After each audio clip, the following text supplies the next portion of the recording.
Hello everybody, I finished the Lego train that I've been working on and that I promised a review on a little while back, so I'm finally going to review it. Now a little info about the train itself. I'm not a train person, this was mostly just from research.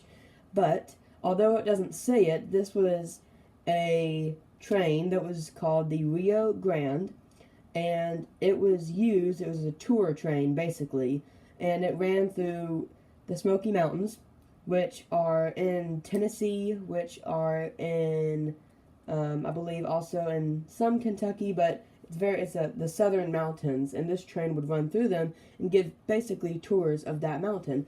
Now, the train was discontinued. They stopped using it in 1983, so a while back, obviously. But the train is still intact, like it still exists, and it is more of an attraction now, as it's not in use, as it does not.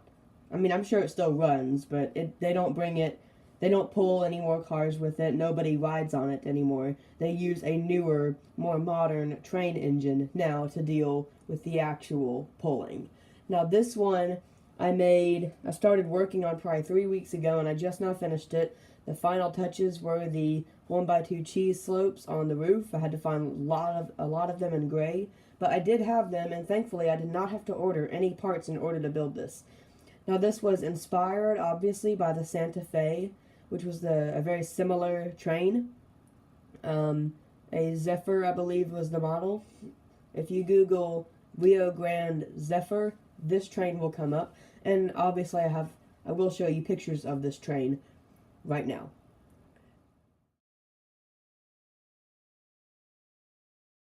So you get the general idea. It looks very similar, and I'm very pleased with the outcome of this. So I'll go ahead and kind of start flipping it around some more. I have some detailing down here, but not a whole lot. That might change in the future, though. There is no coupling up here, just because that's not how I wanted to build it. Now, I do kind of have some homemade bogies down here at the bottom, similar to the ones from the Santa Fe. This does run on rails, however, it is not a motorized train. You see, I do have a door back here, but it doesn't actually work. And then some just different texturing going on along the sides of the thing. I'm very pleased with how the front of it turned out, because if you ask me, the front of it is kind of the more recognizable, distinctive feature of this train. It's a very aerodynamic vehicle, or machine, I should say. I believe the train was introduced in the early 40s, maybe the late 30s, but I think it was 1941.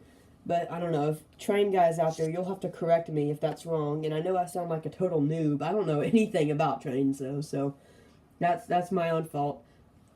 So I'm very pleased. And now, there is some interior detail, but I did not really go all out with the interior, so I won't be showing you a whole lot. But I will say that this roof is removable, as well as that one. So looking inside this train, there's nothing in the back. And then there is a driver right here with some basic details up there, but like I said, there's not really any interior detail. So I'm very happy with how this MOC turned out. If you don't know, and if you are not a long-time follower of my channel, you would know that this is the first time I've done a fully on my own train MOC. This is my first ever train design. And I feel like it turned out very good, considering it was my first try. But I think it will get better just as time goes on, because if you're a Lego fan and you make MOCs, you know that you'll build a MOC and you'll say, yeah, it's finished. But, I mean, a MOC is truly never finished. I mean, come on, you're always adding on to it. There's always something to be improved upon. So, train people, specifically bricks only. I think you're one of the only ones that I know that really likes trains. But if you see anything on here that maybe needs to be changed, let me know. Or anybody else that might be watching this and might notice something about it that is possibly inaccurate or not, what should I say, that doesn't flow with the whole design. Let me know if you see any of that. But this is my first try, and I think it turned out very well for my first try. Thank you all so much for watching. Please subscribe to my channel. It means a lot just to show some general support for the channel. And please spread the word about this channel and let your friends know about it. And I will see you all in my next video. Goodbye.